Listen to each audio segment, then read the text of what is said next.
The kind of history that matters most is the kind you can use, and that's exactly why this topic belongs here on Legacy of Survival.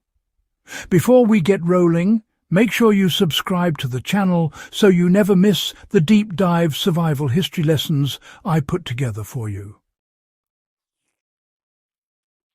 Now, let's open with something that grabs attention, because the story of frozen wartime food is one of those overlooked corners of World War II that shaped how soldiers survived the kind of cold most of us will thankfully never face.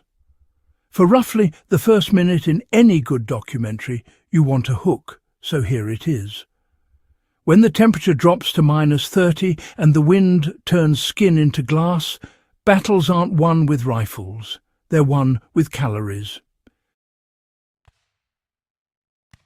Armies that march on their stomachs don't march at all if the food freezes solid, loses nutrients, or becomes impossible to cook. And yet, despite the brutality of winter campaigns in places like the Eastern Front, Norway, the Aleutians and the Ardennes, the armies of World War II kept millions of men alive with a range of frozen foods that most people today have never even heard of. These weren't gourmet meals, and they weren't meant to impress anyone. They were pure, functional survival tools.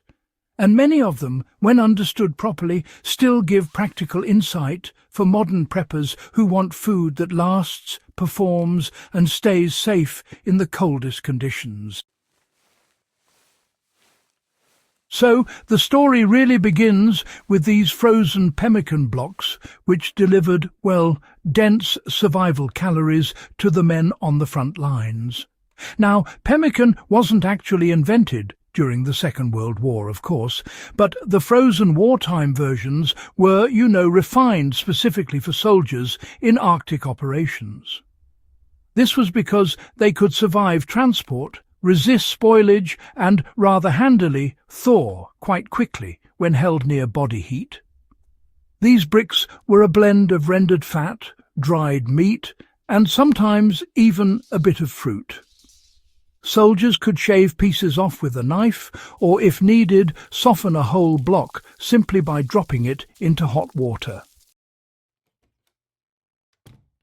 If you're after a modern application, you can actually recreate pemmican at home and, well, store it in your freezer pretty much indefinitely.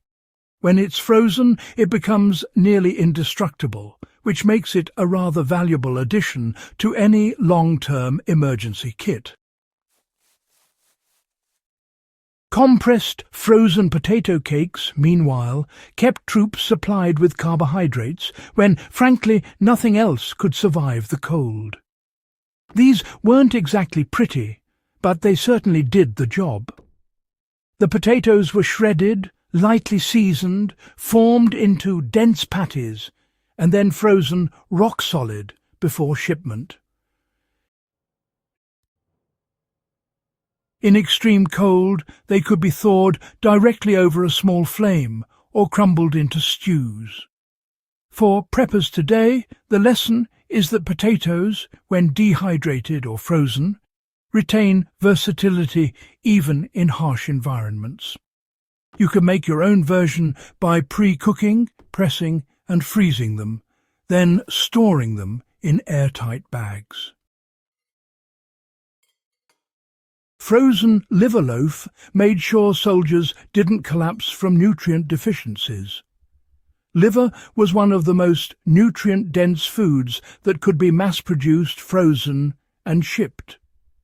It gave iron, B vitamins and fat in one punch.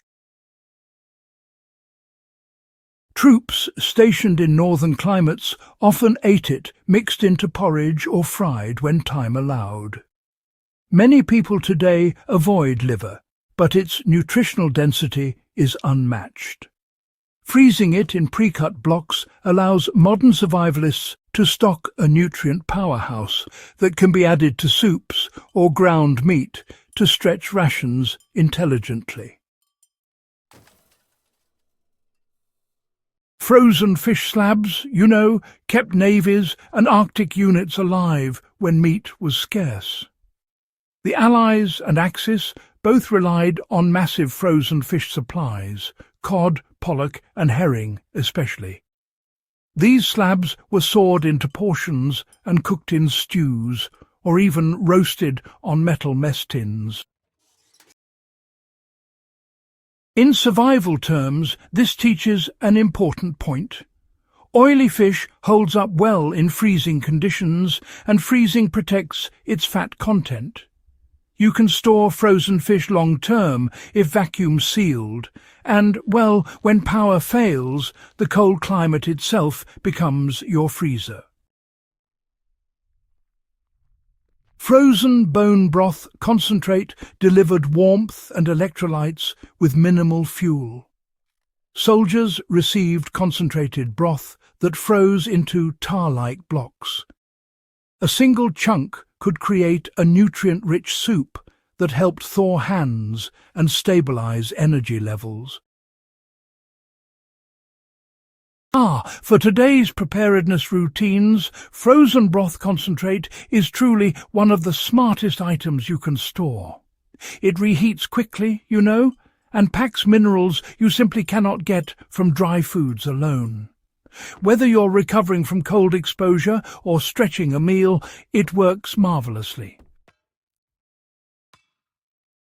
Hard, frozen rye bread bricks. They gave troops the kind of fibre-rich durability that modern bread just can't match. These were baked dense, dried slightly, and then frozen. In the field, they were thawed slowly inside jackets or broken into smaller pieces with rifle butts. Quite a resourceful approach indeed. Today, you can mimic this approach with dense sourdough or rye loaves frozen in halves. Dense bread, stores well and can be revived with moisture or heat in a pinch, offering a stable carbohydrate supply. It's a clever way to ensure you have what you need when you need it. Frozen cabbage rolls solved the vitamin problem when fresh vegetables were impossible to source. Cabbage, tolerates freezing far better than many vegetables, and wartime cooks stuffed it with ground meat and grains, then froze entire batches. Soldiers thawed the rolls in boiling water or placed them near fires to soften slowly.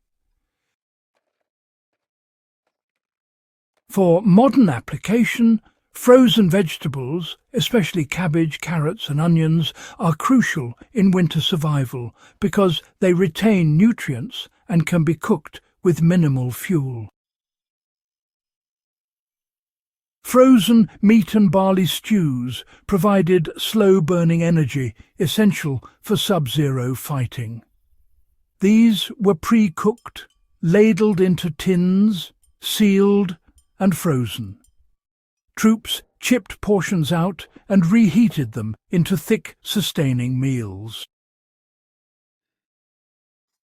You can create your own cold-weather rations by making high-calorie stews, freezing them in stackable containers and rotating them seasonally. They are quick to heat and honestly quite morale-friendly when the temperature drops. Even frozen oatmeal bricks, fortified with fat and rationed sugar, kept morning frostbite at bay. These blocks dissolved into hot porridge fast and delivered reliable warmth. For preppers, this demonstrates that oats combined with fat, like butter or tallow, create a long-lasting, energizing meal that freezes beautifully and cooks with almost no effort. These 9 foods weren't fancy and weren't meant to be. They were tools of survival, forged in the harshest conditions of World War II, and the lessons they offer today are straightforward. Density matters, fat matters, and freezing, when used correctly, can turn simple ingredients into long-lasting, cold-weather lifelines. If you want to keep learning history, make sure you subscribe and share this guide so more people discover how the past still keeps us alive today.